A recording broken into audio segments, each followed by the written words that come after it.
welcome today. I'm Amanda Rivera-Lopez. I'm the Executive Director of Alumni and Parent Programs here at Amherst. I graduated in 1993, very proud, had my 25th reunion last year, which was really special. Delighted to have you here today. Brand new to the ranks of Amherst alumni are those to whom the college awarded bachelor's degrees last weekend. It was a spectacular commencement. More than 470 members of the class of 2019 joined your ranks, another talented and committed class. By today, over 2,300 alumni and guests have returned to campus from across the country and the globe. We've got folks from London, Cyprus, Jamaica. Let's recognize the most senior graduate here with us today, Bill Whiston.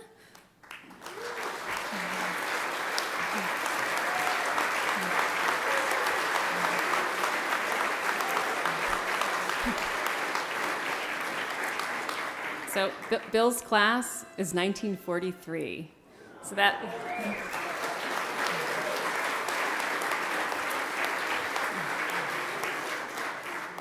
We've got some great milestone reunions with us today. Class of 1969, let's hear you. Yeah. And 1994, here for your 25th? Great.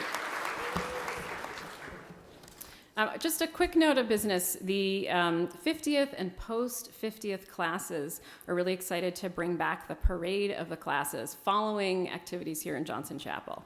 So it'll be led by the 50th reunion and joined by those having proudly reached and celebrated 50 years as Amherst alumni. The parade will convene immediately after the events and will proceed from Johnson Chapel to Valentine Quad. And so if others outside of these classes wish to join, you are absolutely welcome to do so. Or if you want to watch the parade and cheer, we welcome you to do that as well.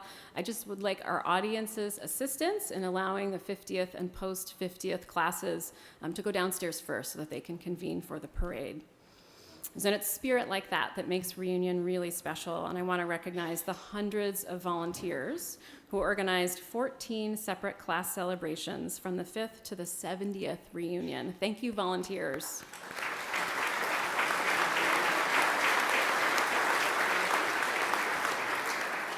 And finally, thank you so much for the many different ways that you support Amherst. When you come back to campus, when you volunteer in some way for the college, and for your fellow alumni, when you take a call from that inspired Amherst student, and when you give to the college, you're really strengthening the Amherst community.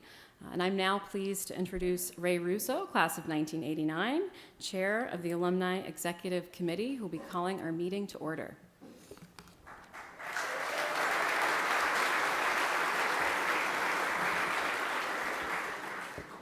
Thank you, Amanda. And for that introduction and for all you do for alumni and parent programs. I've had the privilege over the last 2 years serving on the committee to work with you and all of the alumni and parent program staff, and Betsy Cannon-Smith, the secretary of the alumni, all of who do so much for us, and we greatly appreciate all of that, so thank you.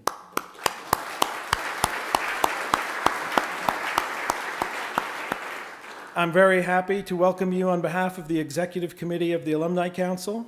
The Society of the Alumni comprises everyone who has graduated from, matriculated to, or received an honorary degree from Amherst College, while the Executive Committee is charged to transact the business of the Society of the Alumni and to work with the college to support and promote alumni engagement.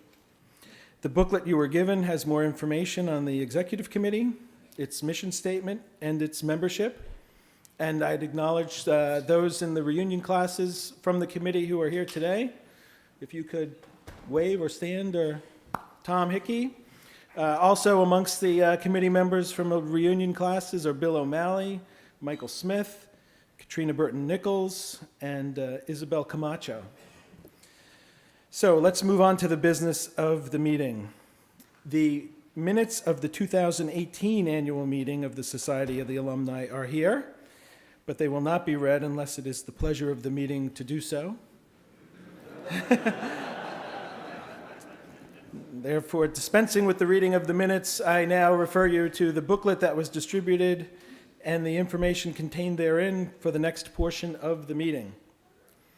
First, Thank you to the officers and committee members of the Society of the Alumni for their service to the college in the past year. They are noted on pages 3 and 4 of the booklet. Next, please turn to and review the report of the Society of the Alumni Nominating Committee on page 5, listing the slate of nominees for 2019-2020.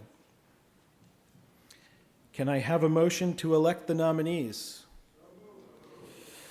On behalf of the Alumni Secretary, I cast one unanimous ballot for the election of the officers and members of the respective committees as set forth in the report of the Nominating Committee, and I declare the officers and committee members duly elected. Thank you and congratulations to our officers and committee members. Next, to the results of the 2019 Alumni Trustee election, which is discussed on page 6 of the booklet. This year's election was held to fill one vacancy on the Board of Trustees to replace the seat vacated by Patrick Fitzgerald from the class of 1982. The polls closed at noon on Monday, May 13th. Of the 24,746 eligible voters, 3,843 cast a ballot, representing 15.5% of the eligible voters. The alumni elected Chantel Cordula from the class of 1994 to serve a 6-year term from July 1st, 2019 through June 30th, 2025. Congratulations to Chantal.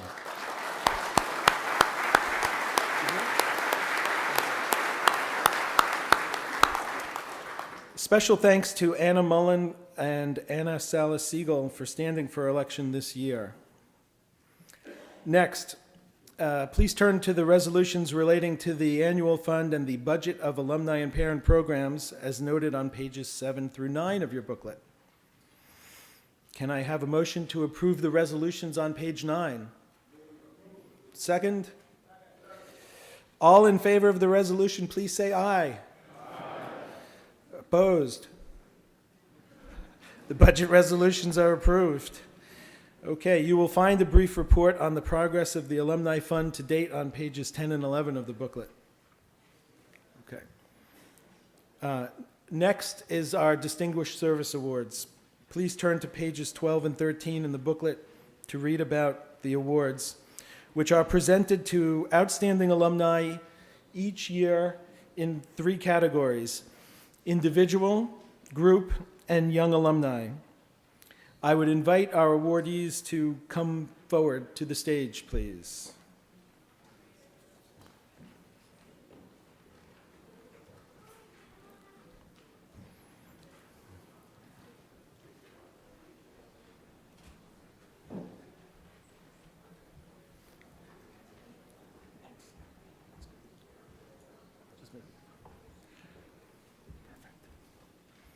I am going to say just a few brief words about each awardee, but I hope you will take the time to read in more detail about our awardees in your booklets, because they have done extraordinary work for the alumni body and for the college. Please hold your applause until the end. Richard Ammons, class of 1974, never passes an opportunity to serve the college. Most recently, Richard shared his passion and energy by planning the exceptional Smith-Amherst Black Alumni Mini Reunion in Washington, D.C., which brought more than 200 people together in community. Caitlin Eckelbarger, from the class of 2004, has distinguished herself as a volunteer who demonstrates notable dedication, keen attention to detail, and a personal approach to engaging alumni through a variety of roles with her class and her region.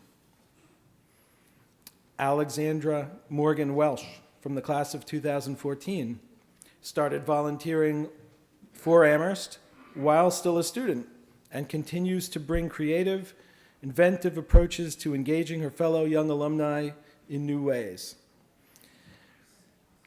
Since their 50th reunion 5 years ago, the class of 1964, represented today by Ray Batochi and Neil Bicknell, did outstanding work producing a unique documentary film about the impact that President John F. Kennedy's last speech, delivered here at the college, had on their lives. Neil served as executive producer of the film. I invite the other members of the class of 1964 to please stand at their seats while the awardees are recognized by the Assembly.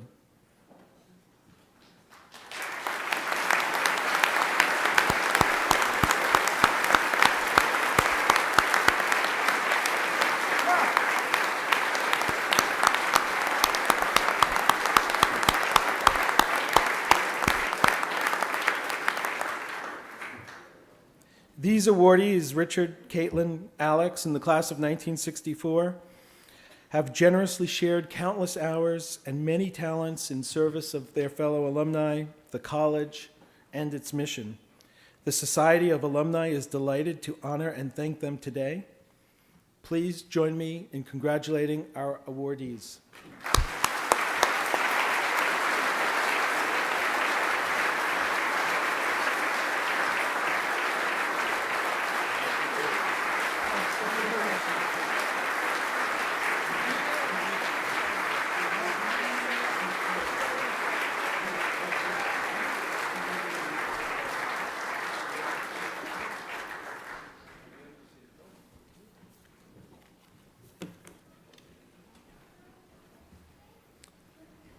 Okay, I am pleased to tell you that this concludes the official business of the annual meeting of the Society of the Alumni. Thank you all for your attention and participation. It's now my pleasure to invite President Biddy Martin to the podium for one of the highlights of reunion, the opportunity to hear from our president. Fellow alumni, please join me in welcoming the president of our fair college, Biddy Martin.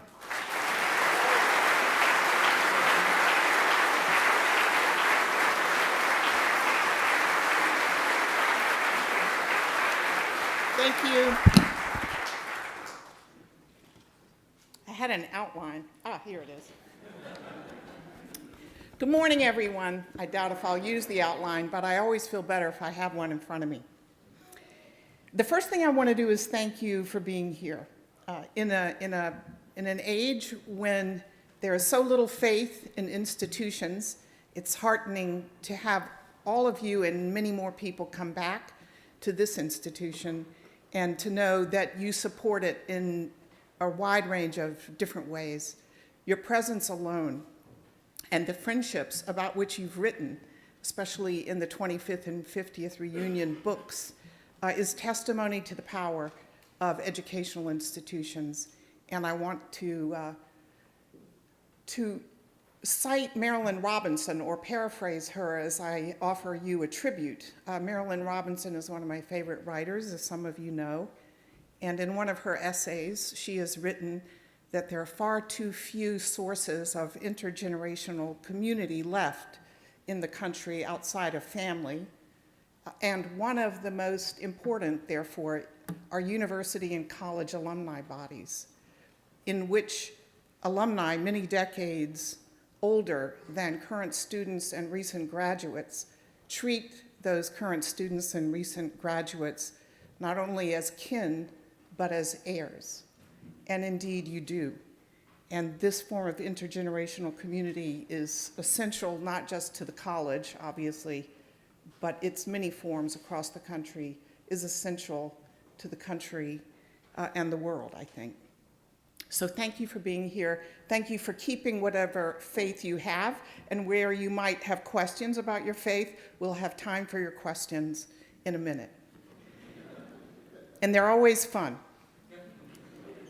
I'll just give a quick update on a couple of things that all of you hear at once, and then this is billed as a conversation, and I'd love for it to be that. First of all, I want to explain what our strategy is at Amherst, not only for our campaign, but more generally. The strategy at Amherst is to preserve what has made this college great over time, while adapting so that our students and future students can succeed given the challenges they face today and will face tomorrow. What we want to preserve are the things that you've written about in your memories of Amherst. I'm thinking of the 25th reunion book. And they are the things that we hold most dear now.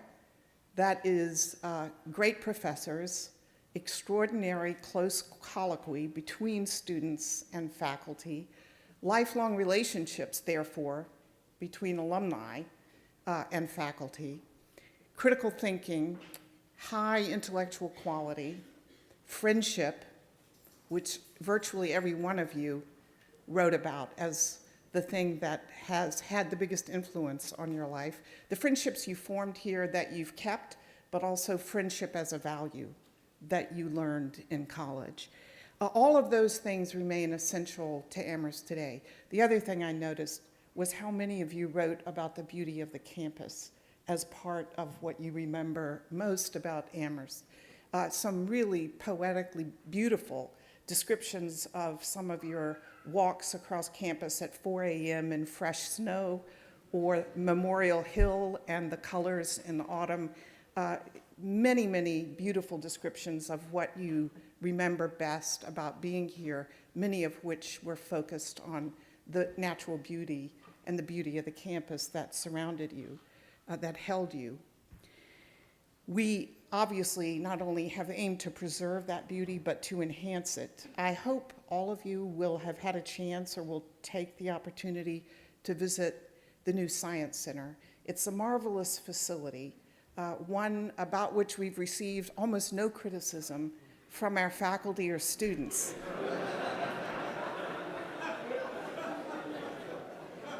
And that is a first in the history of Amherst College. In fact, the Amherst Muckrake, which some of you may remember, but many of you don't, it's a satirical, it's not really a magazine. They're now on Instagram and all of these other things.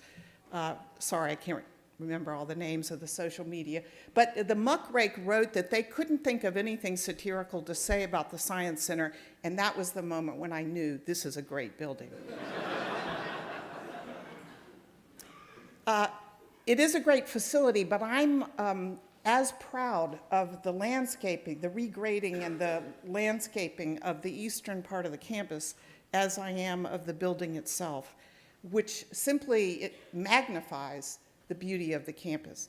And Cullen Murphy, who was the chair of the board and is sitting in this audience right now, worked hard, as did all of us involved in this project, to ensure that this is a project that doesn't compete with the first-year quad and its forms of beauty, its formal beauty, but offers Amherst College an entirely different kind of landscape and a beauty, and enlivens the eastern part of the campus in a way that promotes interaction, and it has. It's a hangout for students, faculty, and staff from around the campus, whether they're in the sciences or not, and that's been badly needed. The most important thing to preserve at a college of Amherst's quality is the academic quality of the place, the intellectual rigor, and the quality of the faculty and students. By every measure, the quality of the students has gotten higher as the student body has also become more diverse in the sense that it better represents the demographics of the country and the world. We've hired, over the past 5 years, 49 new faculty members in tenure track or tenured positions, and we have 47 faculty members who've served for 30 years or more. And in between, we also have a number of faculty, but this tells you something about the bulge of retirements we've had over the past 5 or more years, which all colleges and universities are going through. Amherst went through some of that a little early. We have extraordinary new faculty members, as devoted to critical thinking, to academic rigor, and to interaction with students as any we've ever had. By the way, I also noticed in your memories that virtually every one of you specified particular classes and specific faculty that you remember having learned from, in particular, having learned to think, which is really what Amherst is about. No particular specific set of disciplines, but a place where young people grow intellectually, grow emotionally, grow socially, and learn how to think. The quality of the curriculum, we have grown in areas that need to be covered, new domains, environmental studies. The new environmental studies major is one example of an area that we've added, but there are many others. But it's really in the world of pedagogy, teaching itself, that there has been the most innovation at Amherst. So preserving the quality of teaching and faculty commitment to teaching, while recognizing that we've learned a lot from cognitive and neuroscience about how people learn, and we also have students who come from a much wider range of backgrounds than Amherst has ever had before. And the faculty has been inspired by the student body to experiment pedagogically and to think of ways of building in forms of learning by doing, it could be called, field-based work, team-based work, project-based work, ways of ensuring that students capture what they are learning and what they are doing in class. The use of technology has grown at Amherst. Amherst faculty rejected an invitation from Harvard and MIT years ago to join edX, the online program that was started there, on the grounds that we didn't yet know enough about how online learning would work, and that it wasn't necessarily consistent with what Amherst stands for. At the time, I favored joining edX. I think the faculty was right. And I think the ways in which they are now using some of the tools that technology has allowed us shows that there are ways both of preserving the human presence to one another that is the hallmark of Amherst teaching, while adopting some of the technological tools that allow the classroom to be a place of team learning, of peer-based learning, with some of the work of lecture and information giving done online. My favorite example of a form of learning that our dean and now also provost, Catherine Epstein, has started is, she knows what I'm going to say, course-related travel, where we are now funding faculty members who are willing and able and interested in taking students abroad for a week during spring break, or in a couple of cases at the end of the semester, to study and learn with one another elsewhere, but focused on the material of the course. There was a there have been many successful trips, and one this past semester that I wish I could have gone on was a trip led by Professor of Music David Schneider, Professor of German Christian Rogowski, to Vienna to study opera.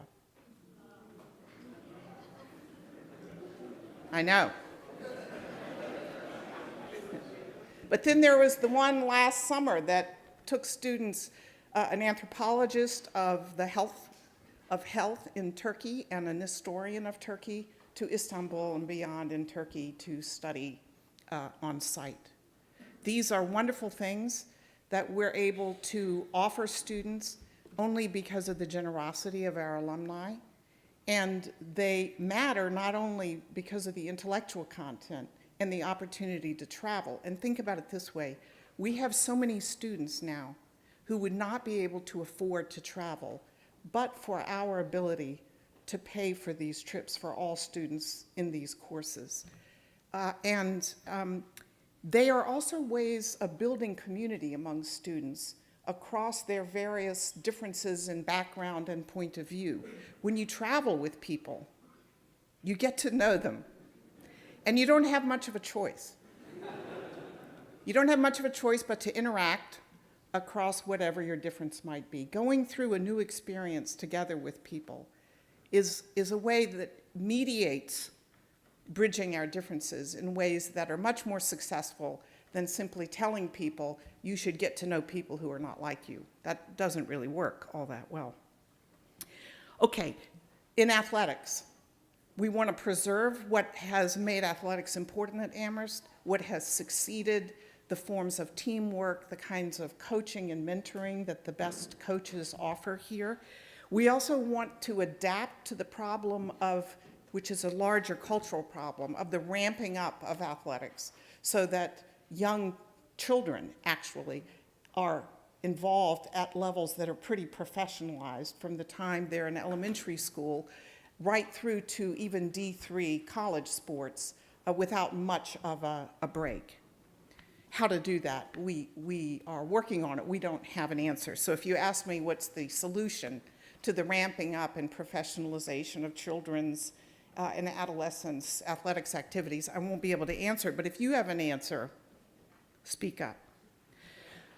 Student life. Amherst is famous for student choice and giving students lots of autonomy about how they live their lives outside the classroom. We are now dealing with generations of young people for whom as much autonomy as we've had following all the work that those of you who graduated in '69 did.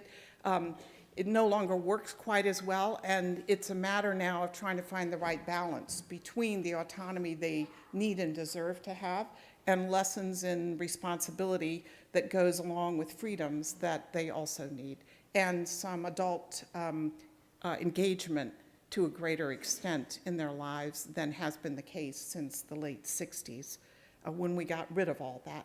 We sort of went from in loco parentis to nothing. And it's a moment now when we need to find a different line through. On facilities, I've already spoken about the Science Center. Some of you probably had not ever seen the Powerhouse. You had not seen the new dorms. Some of you are lucky enough to be in those dorms this weekend, even though it's not as hot as it was last year, when being in dorms that had air conditioning was more of a treat. But climate change is an issue, and Amherst is working hard to adapt in ways that will show our responsiveness and our sense of responsibility. Everything from the sustainability of our buildings, everything we build, certainly including the Science Center, which will bring down our energy use quite significantly from what it was with Merrill in operation. And we have partnered with other institutions, as many of you will have read, on renewable a solar project that will make up to it will account for what percent of our, how much? 50% of our use will come now from solar. We and the Board of Trustees has just approved a climate action plan that will make us carbon neutral by 2030. And that's, yeah.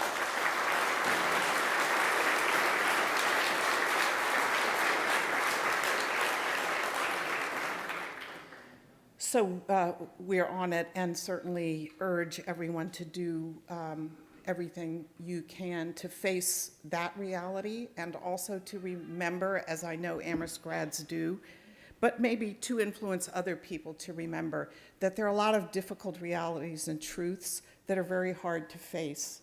Denying them, refuting them, or telling lies about them is not the best way to address the complexities or the challenges we face.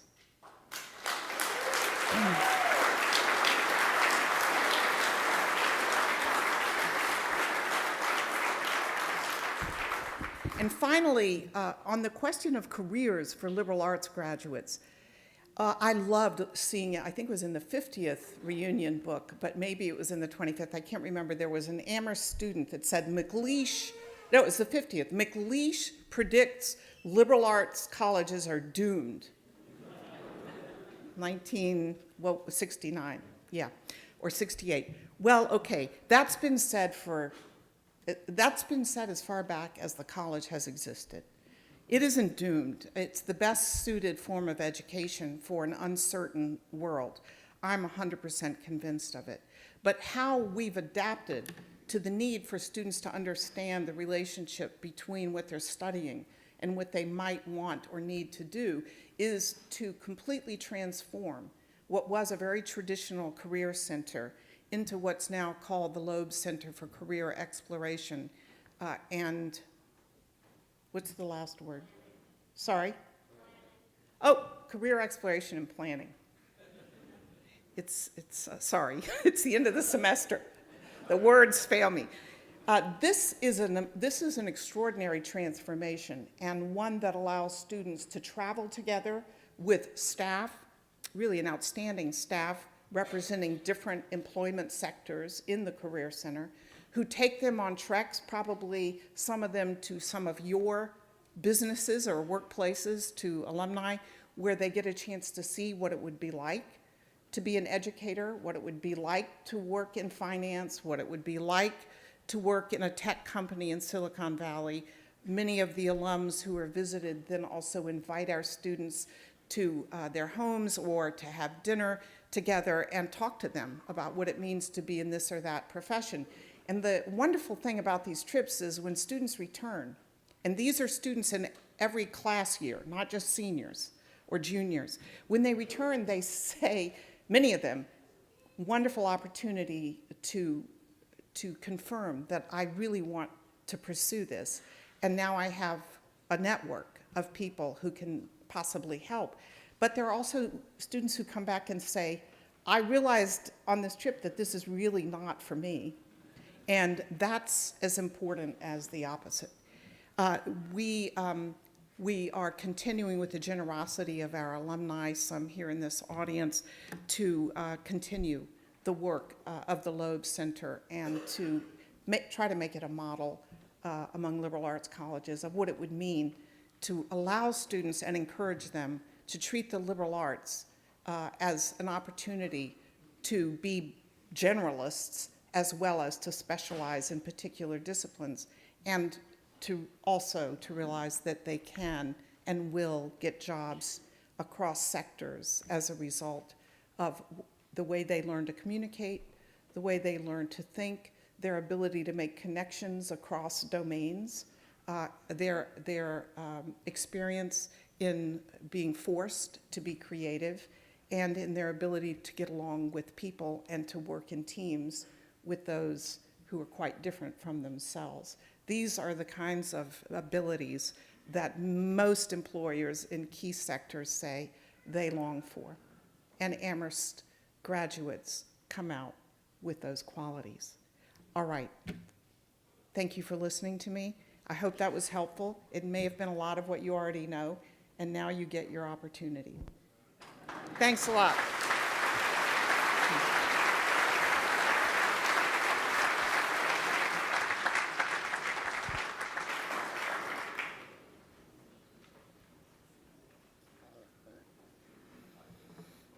Yes. I'll break the ice. Uh-oh, is it icy in here? I'm Jessie, Brill, class of '64. Some of you were at the session just before this. Biddy may not have heard about this yet, but I did. oh, okay. I have spies. The session before this was about the climate action plan, and it is impressive. And Amherst, in this case, is really taking a leadership role amongst all colleges and universities. I mean, and this is something that the example that Amherst sets will not only be passed on through the students who experience it, but all the other colleges and universities in the country will see what Amherst and a handful of others have done and realize that they can do it too, to become carbon neutral in just a matter of a few short years. And then the students in all those places will take that on for their lives in terms of what they can be doing climate-wise. I was so impressed during that speech that I said that, you know, all of us, I feel a real obligation, having gone to Amherst, to give back. And some of us are in a position to give back in different ways. But financially, I can do it. So I said to myself, and then I stood up and said, I'm going to create a challenge for our reunion right now. I'll put down $1 million, and I'm sure, now that I look at this audience, there are probably 20, I was going to say guys, but there are some capable women in here too. There are Many. at least...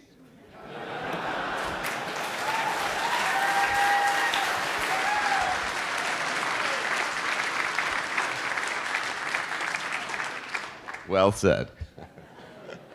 And I agree 100%. So I think there are at least 20 of us in here right now, and I'm not going to ask you to raise hands, but I am asking you to go to whatever reunion contact you may have, go directly to Biddy, go to Betsy Cannon Smith, or even me, and I'll direct you to somebody. But I think we can make it happen. They need $50 million, which really is, in a sense, a drop in a bucket. I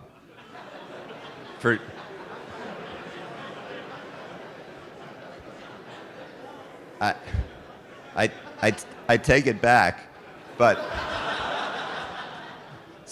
for some of us in the audience, it is. So we can make it happen, and with that, I'll... Thank you so much, Jessie. Thank you.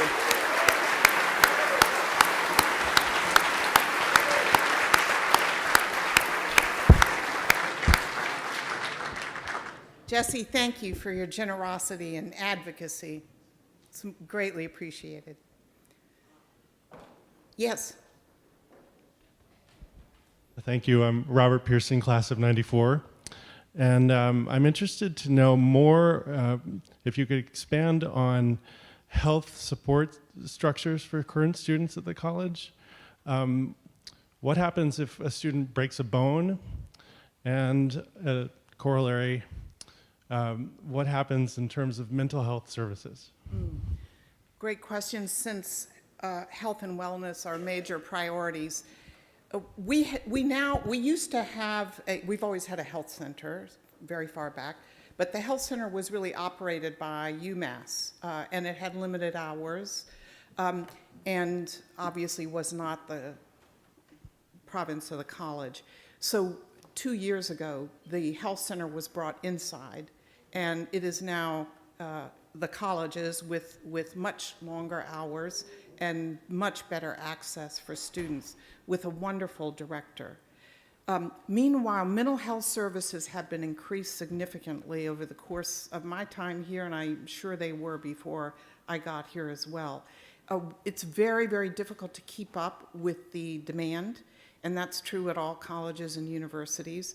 We have a very creative director of our counseling office, and she is working with students on ways of trying to help students whose problems don't necessarily require that they see a counselor. And we have a relatively new, 1 year in, Chief Student Affairs Officer, Carew Khouzam. I'd like to introduce him. Carew, come forward. You need to come forward so everyone can see you. Yeah. Carew had experience at Middlebury, Columbia, and Penn before coming to us, and has made wellness a priority for student affairs and the Office of Student Affairs. And do you want to say anything about that, Carew? Or the only thing to add is that we've been come up here. the best way. I think it's an important question, and we've been working hand in hand with students as well. And I think that's the piece that we really need to emphasize, because I think students feel like it's something that they know best about themselves, but they just need a little nudge sometimes. They need connection. They need to hear from each other. They need to hear from us as staff and faculty and alumni that everyone has challenges and struggles, and they're not the only ones. So I think that's the key component that we are really focused on, is partnering with the students and making sure that their needs are actually at the forefront, and we can calibrate whatever services we have to meet those needs. What I admire, yeah, thank you, Carew. What I admire about this generation is their openness about mental health challenges. And we have a group on campus called Active Minds. This is a group that has sponsored all sorts of wellness programs, but also exhibits in Keefe in which students have been willing to post their photographs and stories, including diagnoses, and make the community more aware, more accepting, and more open. I was just quoting Adrienne Rich last week at commencement. You know, all truth-telling magnifies the possibility of truth among others. It's not an exact, that was a paraphrase, but I feel the students' willingness and actual desire to be open about things about which it would have been, it just wouldn't have been possible in earlier times. That is a way of expanding the possibilities of truth telling about the things that challenge us all. So they're to be admired for that. When people refer to them as snowflakes or mock them for lacking resilience, I must say if you lived with them day by day, and if you understood what they're really saying much of the time, and what many of them have been through in their first 17 to 18 years, you wouldn't think of them as snowflakes, not in the least.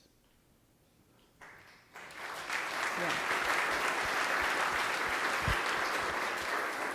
One last thing. Why would it be bad to be a snowflake? That's what I keep wondering. Beautiful, distinctive, and when they stick together, they're formidable. So, yeah. Hi, my name is Dean Schramm. I'm class of 1984 from Los Angeles, and I was very disturbed to read about an incident that happened on the campus of Williams College recently, where a Jewish student organization, which was supportive of the state of Israel's right to exist culturally, was denied by the student council by a vote to become a registered student organization, which was an incredibly polarizing event on that campus. Yeah. So I'm curious to know, we've had all kinds of problems with this in this arena at UCLA and throughout the UC system. So what is the college doing? Is that sort of polarizing problem, does that exist on the campus here now? And is there something that you can do and the college can do proactively to create an environment where this sort of thing doesn't happen? That's a good question. I don't know how many of you are aware of what you just described going on at Williams. We have our own problems, but we don't have that one. Now, I'm going to... we have not had a lot of, or any since the a few years ago, there was a BDS drive among some to get the administration to support a boycotting of Israeli academics. We quickly said no, and that is where it was left. We have not had an anti-Israel activity of the sort they had at Williams on the campus. And I'm very glad to be able to say that. Are we taking proactive measures? We are trying a range of things, just generally, a range of strategies to try and help our students, and we're going to do better every year, but to help them right when they enter understand what the key values of a place like Amherst are, that academic freedom is paramount, that freedom of expression is crucial, that respect for other people, despite those freedoms, is also crucial. And that, you know, we want them to learn what it would be like to disagree in ways that allow for genuine dialogue between and among them. It's not going to always work on college campuses, given what's going on in the world. And there's a kind of spotlight on campuses as though that's where the problems have their source. My friends, that is not where the problems have their source. We are not a bubble. And all the problems in the larger society will inevitably play out on a college campus, where young people are just figuring out who they are, what they want to be, what they believe. But we are, I think, finding better and better strategies over time for trying to help them see why things that their generation hasn't grown up thinking are that essential have to remain key principles on a campus of this sort. So we're working on it.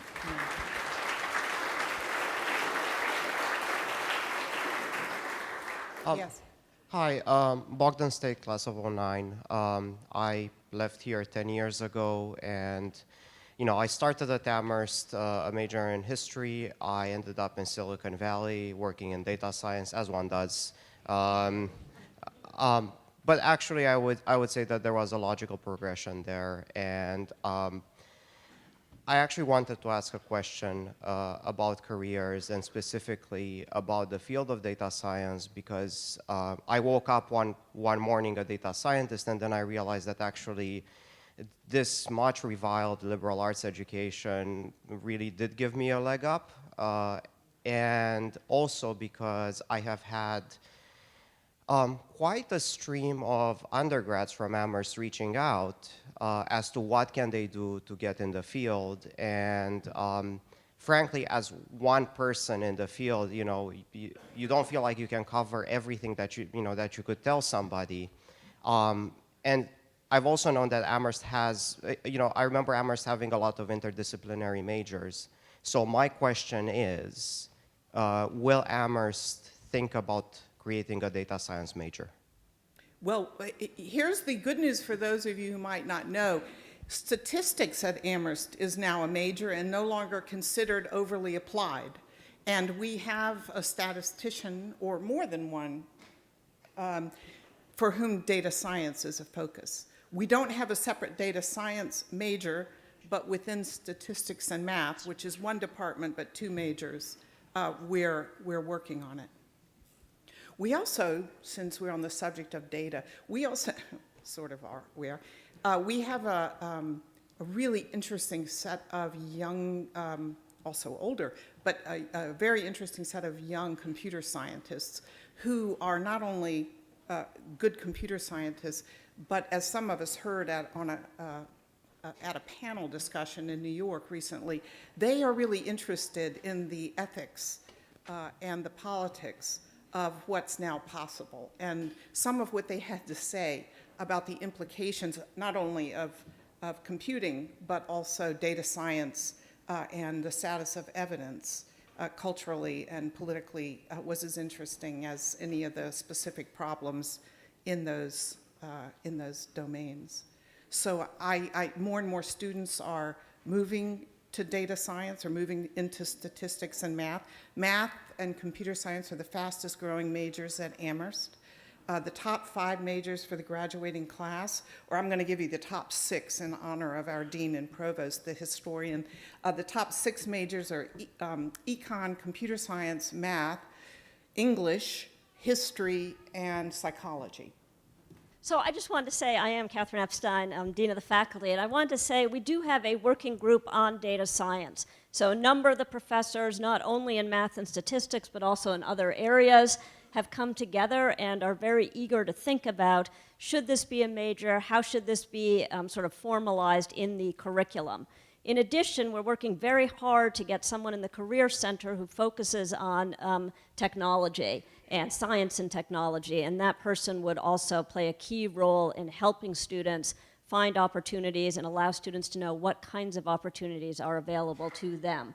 So unfortunately, the president doesn't know everything that's going on at the college, but there's a lot of good stuff, and just ask. Catherine, do you want to fill in any other gaps? No. Are you sure? Yes. I've recently been self-appointed as a representative of the great class of 1959. Wow. Welcome. I must say that whenever we gather, my classmates and I always end up talking about the core curriculum, the new curriculum that we arrived here under, and how we think that the present students are missing an interaction with their peers that is too bad that it's missing. Yeah. I wonder if it's a return, or I shouldn't say return, a return to the new curriculum is being considered. Well, thank you for the question, because it used to be the first question I got everywhere. And 8 years later, many people have given up, but I applaud your grit. We have had a curriculum committee working for a couple of years, and actually, Catherine, why don't you come up and talk about this because she can definitely fill in more gaps than I. The short answer is we won't, as a result of their recommendations, be returning to the old form of a core curriculum. I don't think we even think ourselves that that would be good, but we are concerned about getting students to have common experiences. So I'll let Catherine. Yeah, so let me say a little bit more Catherine, about come that. up here so people can see you.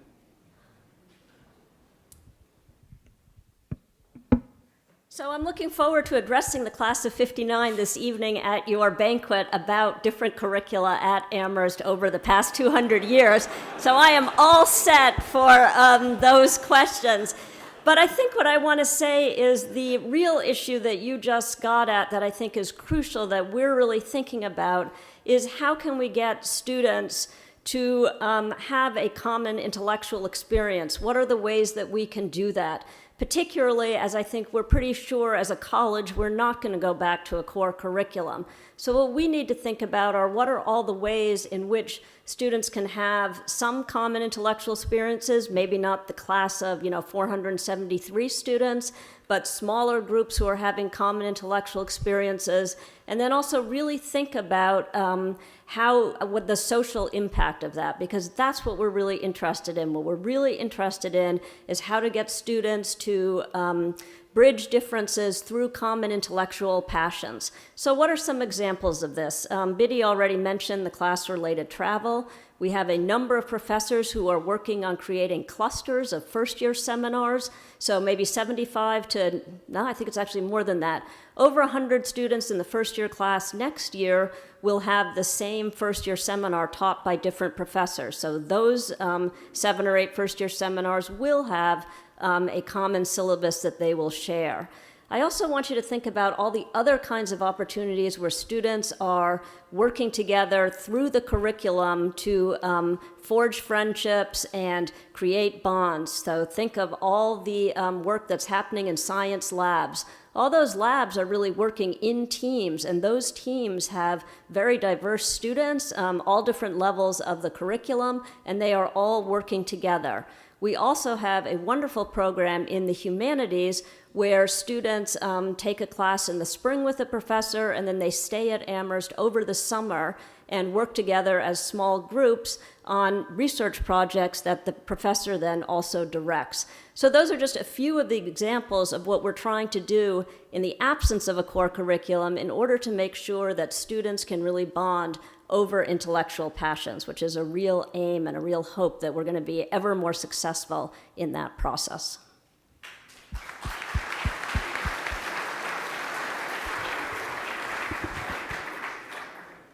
Yes. Mike Zimmerman, class of '89. I just want to thank you and the college for all the work that you have been doing in need-blind admissions and growing the diversity of the student body.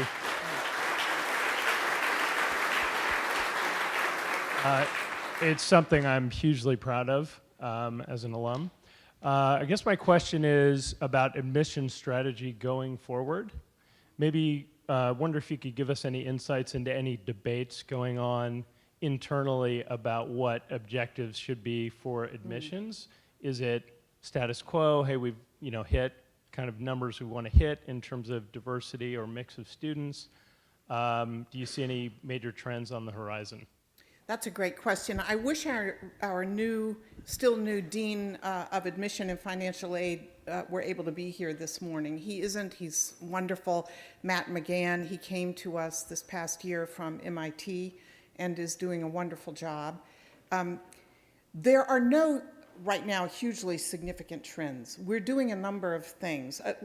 By the way, last year's entering class was made up of 29% of the class were, almost 30% really, were Pell recipients, so the lowest income groups in the country. That's extraordinary. That is a leader, that makes us a leader. We were already a leader in the percentage of Pell recipients in our student body. This year, so the class of 23, the composition there is more what it had been, so more like 24% of the entering class will be Pell recipients. So our goal is to remain a leader, but also to try and make sure that we're not leaving behind the middle income groups. So we don't want the barbell effect that some places have suffered from, where we have a very healthy percentage of the lowest quintile in income and those who can afford the whole package, with too few students from other quintiles. Right now, we have a good balance, but I think if I were to say going forward, there are two things we're concerned about that we're watching. One is, at what point does the tuition and the rules that govern our financial aid allocations make it hard for not even low middle income students, but higher middle income families. That's one. And the second is what will happen in the Harvard case to potentially, over time, to change the status of affirmative action. Those are things we're studying so that we're prepared for whatever the outcome might be, knowing there won't be an outcome for years. Yes. Phil Parker, class of 74, and I was thinking about this while you were talking, but it's relevant to your just discussion now. I think, if I recall correctly, when I was a freshman in Cumming, which, as you can see looking at me, wasn't that long ago, I think tuition was $3,800 a year, and my parents weren't wealthy, but they weren't poor, and that was a manageable amount that they could handle within their normal finances. And now college tuitions, I don't know what Amherst is right now, but I know it's a large number. And so there are ways to do what you were just describing to do, but what do you see, or does the college see as its position in terms of controlling the overall costs of the rising costs of a college education? I mean, my concern is at some point it becomes a net negative investment on the candidate. Yeah. Kevin, come up here and talk about this. Kevin is our chief financial officer and an extraordinarily good one.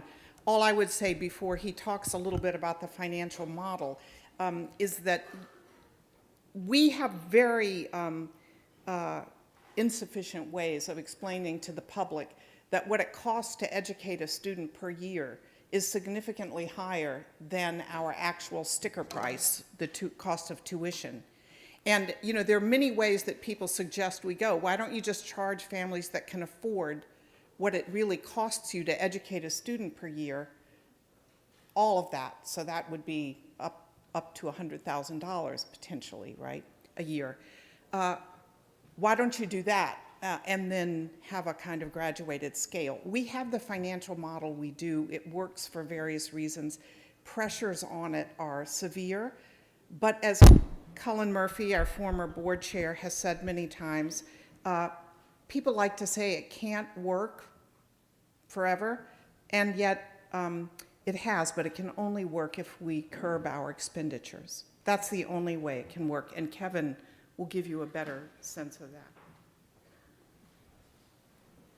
Yeah, thanks very much. So there's really, when I hear that question, I hear two things. One is the comprehensive fee itself, and the other is cost control. And so let me handle the second part of that first. So we have, over the last few years, our budget processes have found a new level of rigor. We begin the budget process every year with probably 8, 10, 12% growth in terms of ideas and things that people want budgetary funds for. We can't afford that. There are great aspirations to improve all aspects of the college, but we have to have processes in place where we bring that in line with what we can actually afford and have really good ideas compete against each other so that we're only providing scarce new budget resources for those that are the very highest priorities. So in the mid-2000 teens, the budget was growing about 6% per year. The last 3 budgets were in the mid 3.5% range, and the budget that we just had the Board of Trustees approve for fiscal 20, which will begin on July 1st, is a 2.6% growth. So over a number of years, we have really taken on this question of expense growth. and slowing the rate of budgetary increases, which is really important. It leaves us in a very strong place financially. We have an endowment spend rate about 4.5%, which is very modest and very healthy and protects us against an investment downturn that we know is coming. We don't know when. Maybe it just started over the last few weeks. We'll see. But to have a strong balance sheet, to have modest budgetary growth puts us in a really good place. With respect to the comprehensive fee, it's a complicated question, as Biddy alluded to. Our actual costs per student are over $100,000 per year. This is a very expensive, intentionally inefficient model to provide a terrific form of education to our students, and it costs a lot. And we're doing it as best as we can to be as efficient as we can and to keep those costs down.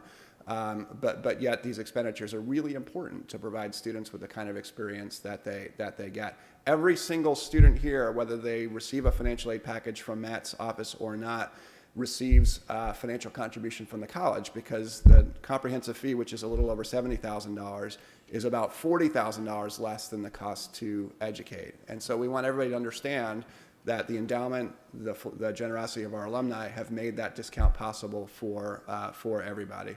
We're mindful of the optics and the challenge of having a comprehensive fee that's over $70,000, but we've matched that over the years with very generous discounting, so that we're not asking any student or any parent to pay more than they can. 61% of our students in the class that Biddy had mentioned are qualifying for financial aid at some level, and that aid is all grant-based, no loans, and is meets their full cost of attendance in a way that other schools are not able to. So we're mindful of the optics of it, for sure, and it's a very thoughtful, careful conversation with the Board of Trustees every year what the comprehensive fee should be in the next year. But combining some careful expense containment on the one hand, and also containing the growth of that comp fee on the other is how we approach it. Thanks.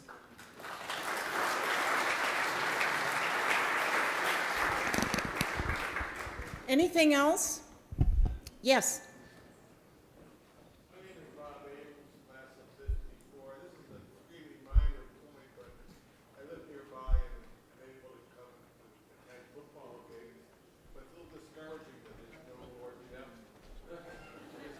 No song, Lord Jeff, to accompany the many touchdowns that they've been scoring lately. Is there any thought about doing something to replace Lord Jeff with a similar kind of cheerful song? You know what? Just last night when I couldn't sleep, I was thinking. No, I was thinking Jim Steinman is here this weekend. No, he's not here? He's here?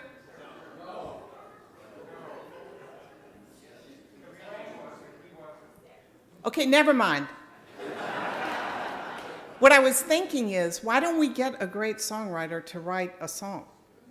We've had alumni who have redone the Lord Jeff song with different words.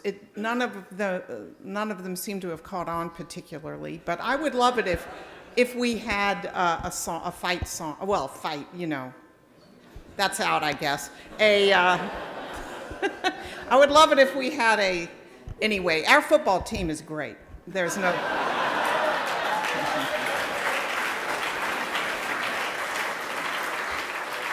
Yeah, Neil. Biddy, perhaps one contribution to the question just raised could be to name our mammoth Jeff. Oh.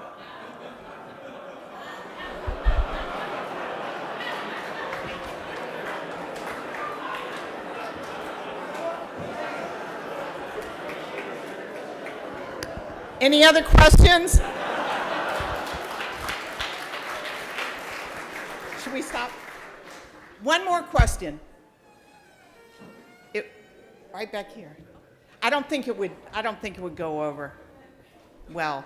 The Mammoth is our communications team under Sandy Janelius and with alumni help from Betsy Cannon-Smith and others did such a brilliant job of getting a wonderful logo designed. And the Mammoth has worked so well. I think a no-name mammoth is the best outcome right now. Yes. I have two questions that might be subject to quick answers. Okay. One, with our current student body in terms of the diversity, socioeconomically and otherwise, what number financially would allow us to endow in perpetuity, a dream, the ability of anyone to attend Amherst without borrowing any money? That's the first question. Yeah. And you, if you want to answer that first, I'll ask the second one. But Well, what is the endowment number for full financial aid? Does anybody know off the top of your head? To endow a financial aid for a student? $3.5 million for tuition for 4 years. We don't package loans in our financial aid awards. So students, if they have debt because they've decided to borrow on their own in order to have more money for various purposes. So my question would be, if the college were to provide an endowment fund so that no matter where the people have been borrowing money, they'd never have to borrow again, what would that number be? Whether they borrow from the college, well, not from the college, but from some other source, what would the number be? I'm just curious. I mean, it could be an aim for the moon number, but I'm just curious what that number would be. The only thing I can give you right now, Kevin, come on up if you know more. After Robert Smith gave $40 million to the graduates of Morehouse recently, I don't know if you all read about that. Yes. I asked our head of financial aid what it would cost to pay off any debt that our students might have borrowed, not, again, through their financial aid packages, because we don't use loans, but for other reasons. And the total, see, there it was 40-some million for those students who graduated. Here, she said it might add up to $3 million for all 4 years for all students. But to endow that for in perpetuity? The $3 million? Yeah. No, I mean, that's really my question. Yeah. I mean, to endow in perpetuity so the ability of no student at Amherst to have to borrow money. Sure. Well, let me come at it from two ways. I mean, one is because we don't presume loans in a financial aid package, it means that no student needs to borrow to come here. Now, families will borrow for different reasons. One is they have access to favorable terms from the student loan programs that are out there. So, but there is no gap in terms of what the cost of attendance is and what we provide that student in terms of grant aid. To Biddy's point, if it is $3 million per year, we spend 5% from the endowment, so multiply that number by 20, so it'll be about $60 million. But again, those are students that are choosing to borrow for other reasons than we left a gap for them to cover through loans. Okay, I understand that. Okay. The next question is on the, in this, I would use the U.S. News and World Report definition of faculty resources. What would it take to endow, to provide the faculty resources that would make Amherst College the leader among liberal arts colleges in its faculty resources? That's a good question. And that's a U.S. News and World Report definition of faculty resources. And a number of our faculty positions are already endowed, but only a portion of them, typically as full professors, already have named endowments. I don't know off the top of my head exactly but what you're asking for is the instruction number, which I'm going to guess is in the 50 to 60 million range. And again, multiplying that by 20 would get you somewhere around $1 billion. Right. I know that by U.S. News and World Report's definition, Amherst is not the leader in that field, right? I mean, it's high, but it's not the leader. Williams is a little higher than the college. They have 7-to-1 student to faculty ratio versus our 8-to-1. It's something that we're making progress against as part of the priorities of the current campaign. So I'd be happy to get a better number to you. It's a great question. I don't have the specific numbers in my head to give you a better answer than that. All right. Thank you.